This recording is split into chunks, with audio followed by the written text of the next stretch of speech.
Hello everyone, very warm welcome once again to your favorite channel, that is StudyIQ IAS English. I'm your educator Praveen Mishra.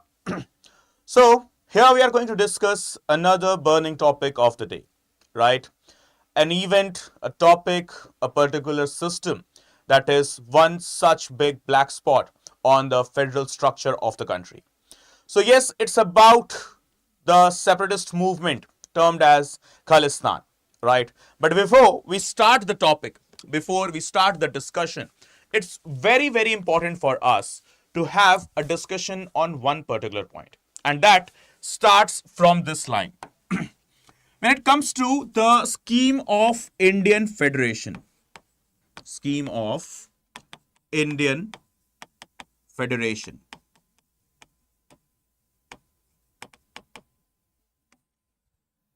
India is considered a nation. Remember this thing, okay?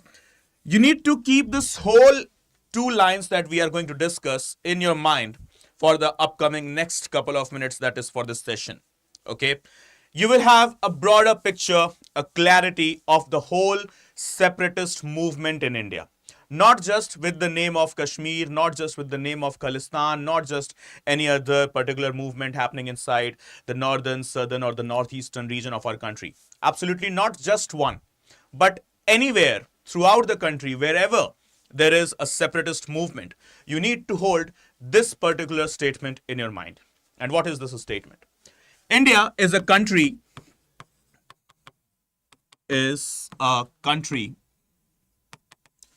with destructible states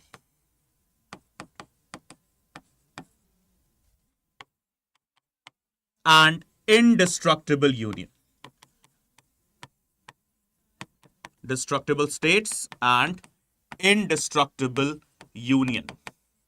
Whereas, just let's have a comparison. Whereas America is just opposite. USA is destructible union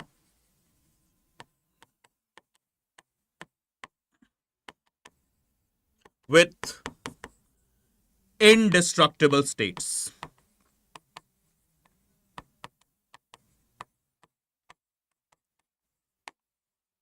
This is what the difference between the American scheme of federation and Indian scheme of federation is, right? India is what? A union with destructible states but with indestructible union. America is on the contrary, destructible union but indestructible states. As per the American context, any state out of those 50 states of America can discard itself anytime, whenever the state wants. But you know what? It has been multiple centuries since American Federation. Not yet a single demand of separatism has ever existed in America, when the states have got absolute autonomy to separate themselves out of the union. On the contrary, India, where the states do not have this authority as per the Indian scheme of federation, as per Article 1 of the Indian Constitution, when the states do not have such type of an autonomy, in India we have got such separatist demands, rising from Kashmir to the areas of northeast and then towards northwest as well. Specifically here, the movement, the name of the movement being Khalistan. What is Khalistan movement first of all? It is a demand for a separate sovereign independent nation made specifically for Sikhs, right? First and foremost, I would like to quote here that whatever these people are thinking of, wherever these guys are being funded, but one thing, these guys are having no existence inside the country of our, that is India. No Sikh, no non-Sikh, none of us, we do support such people. These guys literally, people like this, people like them actually, they have just hijacked the name of the religion and just maligning the image or defaming the image of a community. Well, to begin with, I must quote here one thing that is mandatory. You know, whenever we see a Sikh, whenever we see a person with that turban, that pug or the pagdi, it provides us a sense of safety, a sense of security. That yes, I have got that person here. I've got a person in front of me, maybe a stranger, an unknown person, undoubtedly, but it provides me a sense of ease, a relaxation that yes, if this guy is here, right, I am safe. This is what the legacy of this pug or the virtue of this pagdi or this turban is in our country.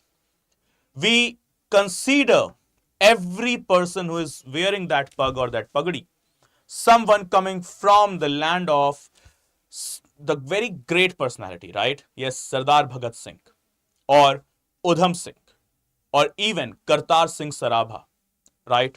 So whenever we see that pagdi, right, we remember those braveheart soldiers of the Indian freedom struggle.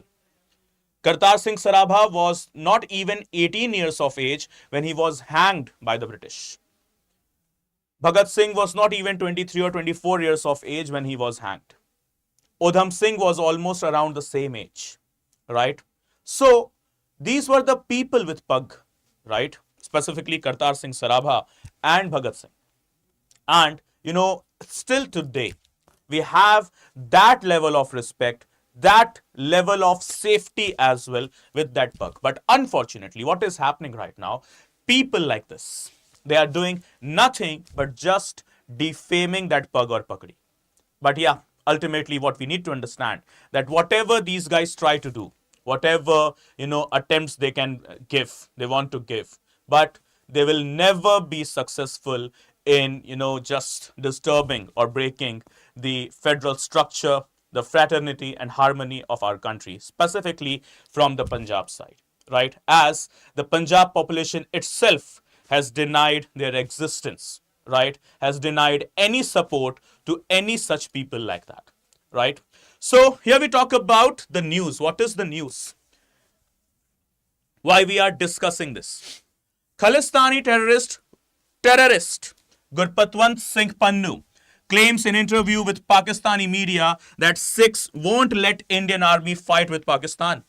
Well, for your information, Mr. Pannu, we have got a Sikh regiment in our country, right? It was the time period 1965, right?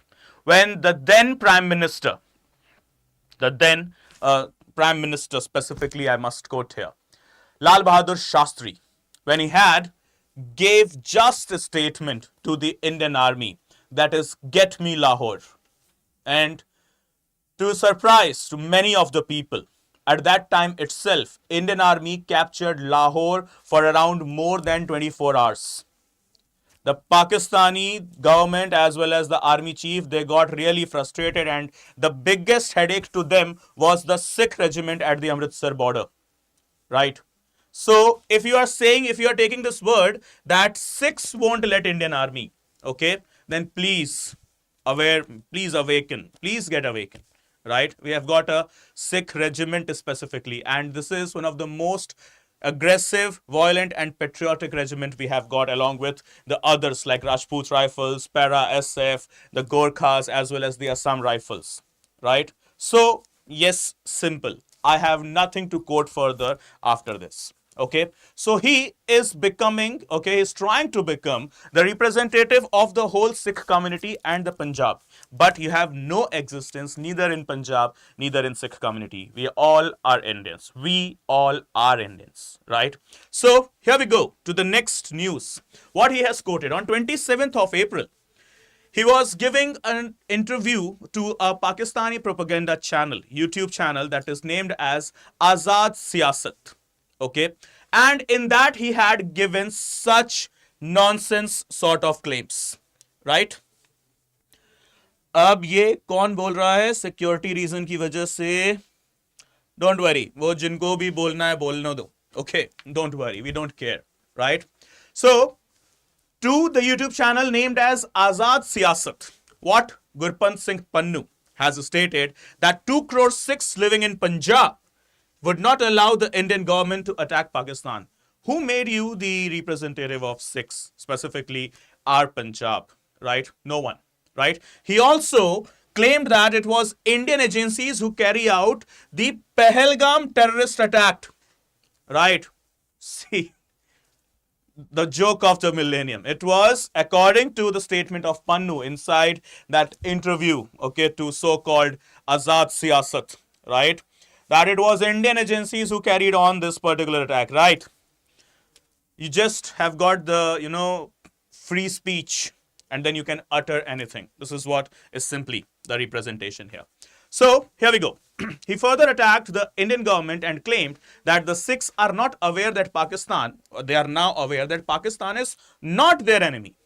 You know, as far as my experience of Punjab is, as far as I have lived inside the territory of Punjab, the moment the Punjabi people, the Sikh people specifically in Punjab, they get the authority, right, to diminish the terrorists from Punjab region, from Pakistan region, it will be a matter of minutes for them.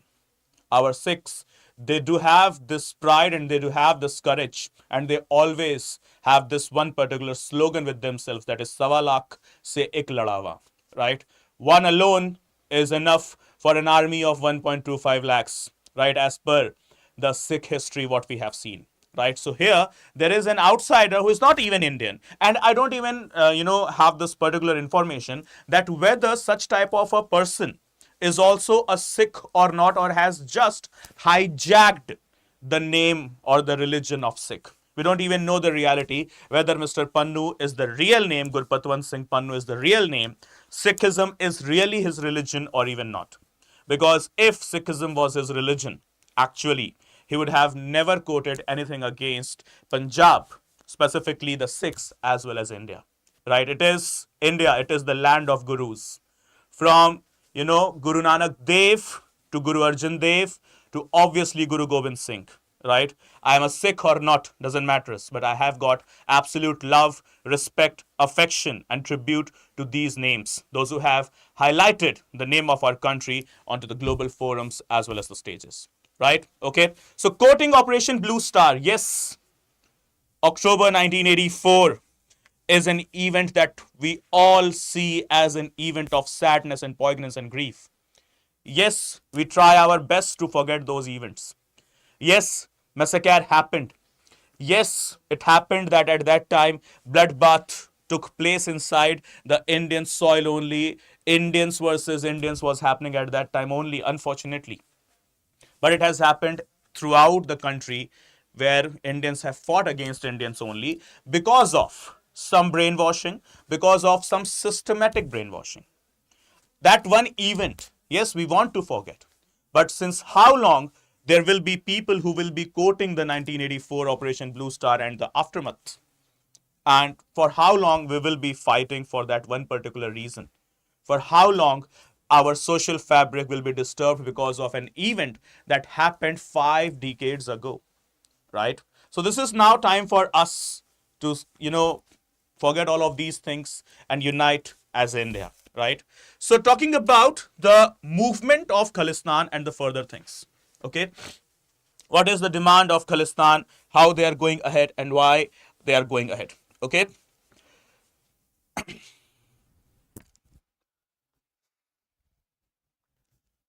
Never mind.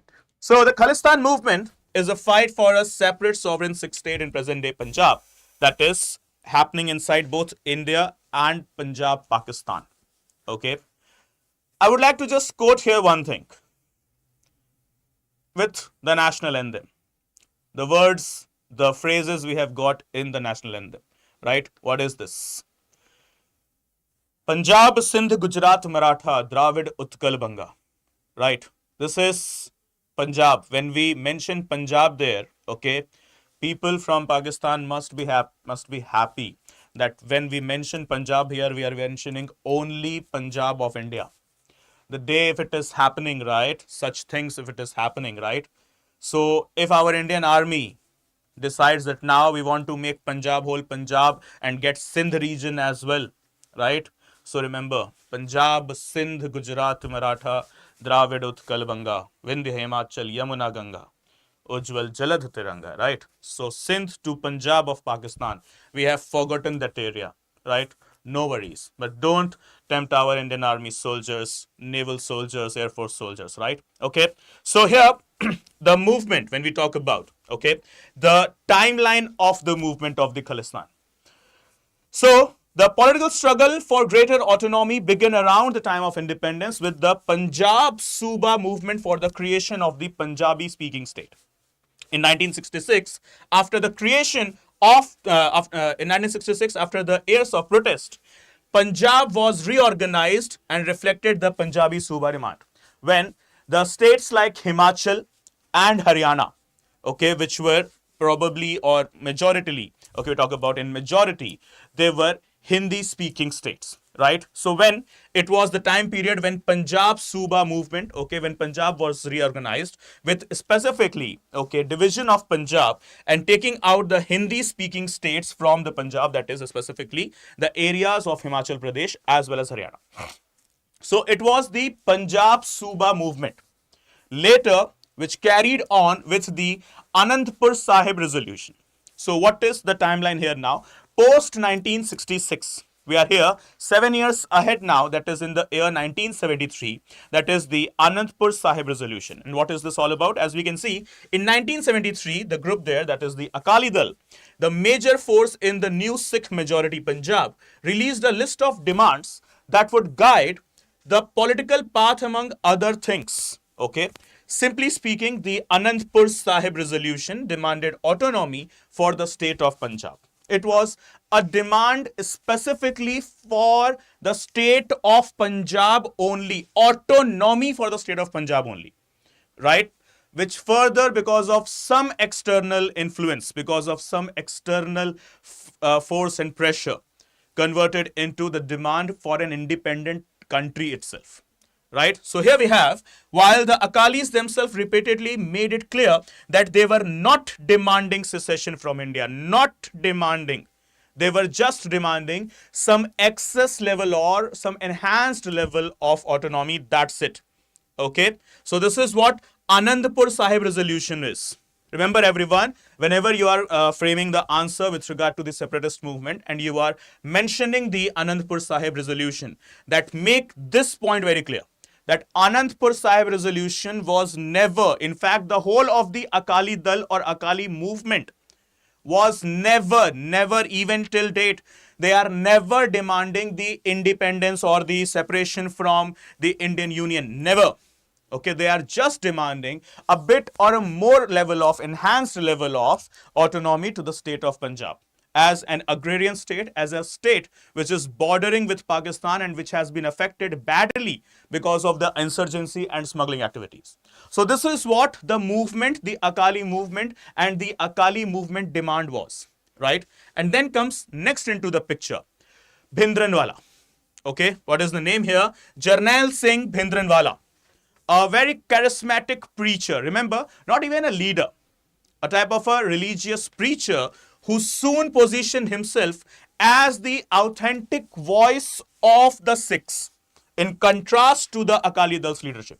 So now here starts the separatist movement. Okay, as compared to the Akali Dal, there came out another movement, okay, specifically led by Jarnail Singh Bhindranwale.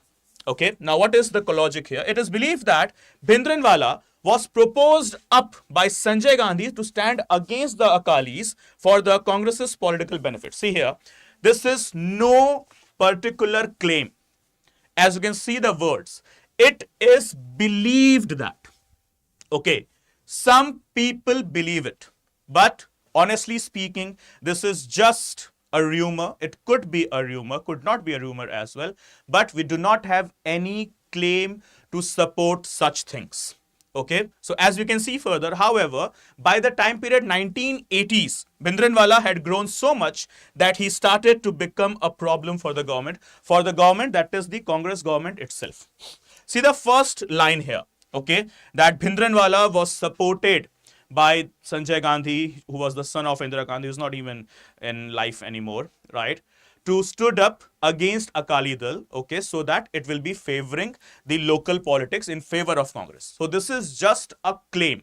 This is just a rumor. It has no such particular real life or maybe any particular document to support this particular claim. We do not have. Okay, just what we need to mark. Okay, a particular claim which could be true, which could be false, but as of now we consider it as false only. As for this, we do not have any legal document, any piece of paper, any sort of agreement, pact or treaty to support such type of claim. Right? So this is what the movement which started taking a next turn or a new turn or a different turn, okay, from the Akali Dal's movement. So where was Akali Dal? Akali Dal was just demanding enhanced level of autonomy. And here, the Jarnail Singh Bhindranwale movement, okay, later on, it became a pain to the then government only, okay, and they started demanding secession from the union itself.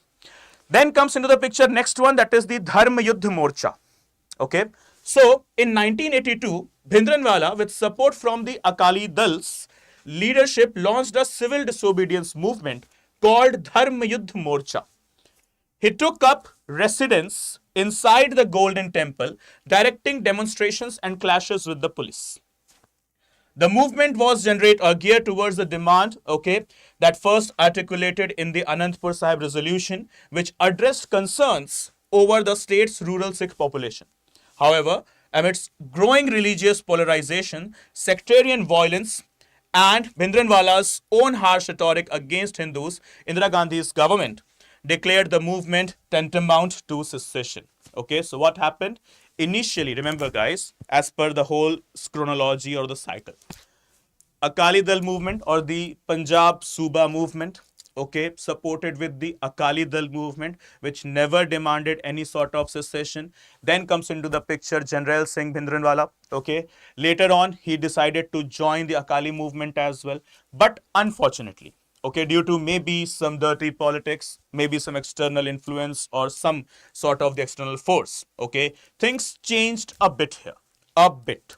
Okay, and then they had a clash with the police, and unfortunately, where the people took shelter without the authorities of Golden Temple. Remember, without the permission, without even the notice of the Golden Temple authorities, the priests inside, the gurus inside, they were literally not aware. First thing, we must make it clear that there was any involvement from the authorities of the Golden Temple providing shelter to such people. No, literally not. Their names have been, justified and themselves by themselves as well as by the judiciary itself, by the government organizations itself, that the authorities of the Golden Temple, they were literally not aware, okay, that such type of people, they are inside the Golden Temple and they have taken shelter there. If the authorities of the temple, they were aware that such things they are happening inside the temple, the authorities themselves would have thrashed them out, right?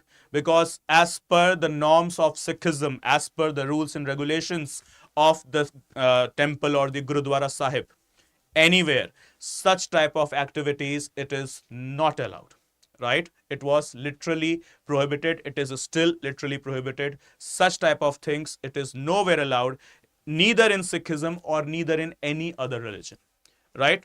So this happened, that is the Dharm Yudh Morcha. And then comes the final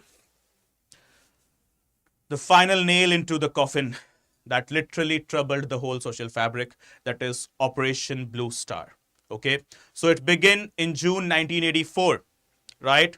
And this was the particular operation that led to the riots of 1984 as well, in which Bhindranwale was killed and the Golden Temple was freed of militants. However, it gravely wounded the Sikh community around the world, and it also galvanized the demand for Khalistan. So here, I must quote my apologies to every such person, okay, though, even I was not born at that time, but it's everyone's responsibility, every Indian's responsibility towards the other fellow Indians, that quote your apology always, in any ways, in the historical context or in the present, in any ways, because of any actions.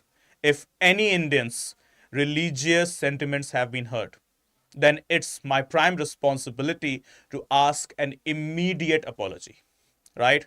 And so from my side, I'm asking for apology. From every one of us, we should be asking for apology, okay? As through the Operation Blue Star, yes, it has happened that mistakenly, not with purpose, obviously mistakenly, we, okay, had provided some sort of, pain to the religious beliefs. Okay. Yes, Operation Blue Star at that time did provided such type of pain to the community, right? But yes, it was totally a mistake. It was never on purpose. So here, my apology is, and you should be also, as an Indian, to the other fellow Indians. Whatever your religion is, whatever your faith, your belief is, we have to follow the principles of our preamble, the constitutional morality. What it says that we should have equality, we should have liberty. Liberty of what? Freedom. That is liberty of what? It is expression, it is faith, it is worship and belief as well.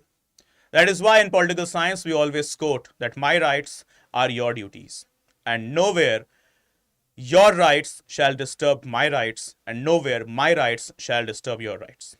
You have your religious rights, and it is my duty to respect your religious rights. Right? So, in order to have our social fabric well established and without any bruises, okay, it's time for us, to get unite, to have that united and integrated India concept with ourselves. And yes, we need to forget, okay, that yep, things have not been good. 2013 riots, okay, 1992 riots, 1984 riots, 1947 riots. These were the major riots that we had, and some smaller ones as well, some minor ones as well.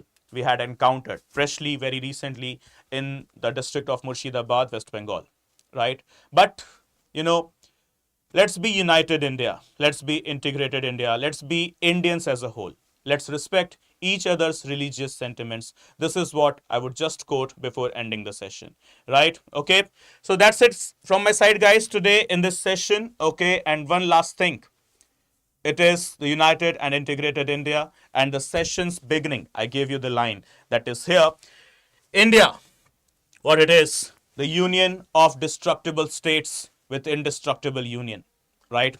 Unfortunately, where there is no particular element available to secede, here we have got the separatist movement. But yes, a country like US, where they have got each and every option to secede, they have never demanded for any type of secession. So what's troubling us? What's the biggest problem? Okay, why do we have such type of separatist demand in our country? Is it just because of the hostile intentions of the dirty politics, or is it something else as well? So please do let me know your opinion into the comment section. Yes, guys, and apart from that, please do not forget to subscribe to our StudyIQ IAS English channel. And if you have any doubts or queries that you want me to address, so you are free to connect with me over my Telegram and Instagram channels. On Instagram, you can search me with the username Praveen Mishra _2107. And on Telegram, you can search me with study_with_Praveen. So whatever your doubts are, guys, you can connect with me and let me know how can I help you. Okay, everyone. So this is me, Praveen Mishra, signing off for the day. See you soon in the very next session. Bye-bye. Good day. Take care. Jai Hind. Jai Bharat.